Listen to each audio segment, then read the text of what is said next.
বিনোদন জগতে গুরুত্বপূর্ণ অংশ হলো ধারাবাহিক। আর এই ধারাবাহিক হলো সাধারণ মানুষের ভালো থাকার অন্যতম মাধ্যম। আর এই ধারাবাহিকগুলোর জন্য বিকেল বেলাটা জমজমাট হয়ে ওঠে। ধারাবাহিকে প্রত্যেকদিন থাকে নতুন নতুন চমক, আর দর্শক তা ভালোভাবে উপভোগ করেন।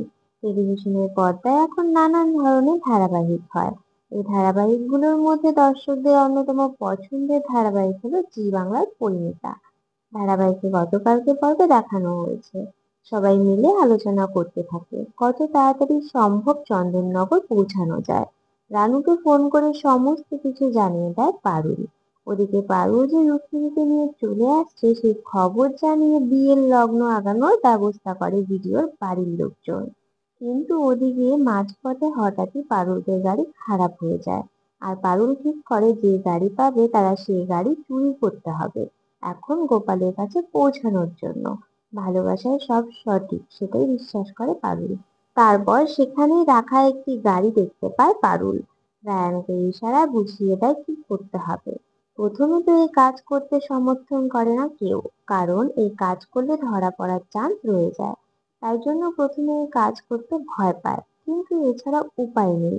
তাই গিয়ে কোনো রকমের গাড়ির লক খোলার চেষ্টা করে।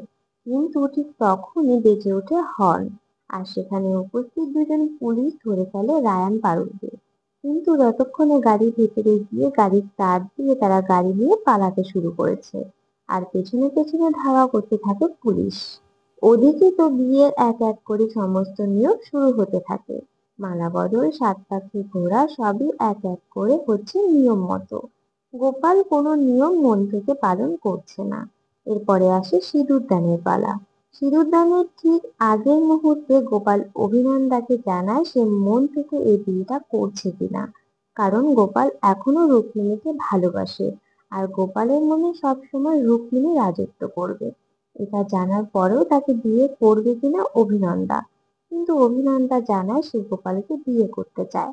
তারপর ঠিক সিঁদুর দানের আগের মুহূর্তে রুক্মিণীকে নিয়ে বিয়ের মণ্ডপে হাজির হলো পারুল। রুক্মিণীকে দেখে অবাক হয়ে যায় গোপাল। গোপালের হাত থেকে সিঁদুর পড়ে যায়। উপস্থিত সকলেই তো অবাক হয়ে যায় রুক্মিণীকে দেখে। গোপাল ছুটে আসে। রুক্মিণীর উপর যে অভিমান হয়েছে গোপালের সেটা কথায় বোঝা যায়। কিন্তু পারুল জানায় এখন এটা মান অভিমান করার সময় নয়। গোপাল সিদ্ধান্ত না নিলে তিনটে জীবন নষ্ট হয়ে যাবে।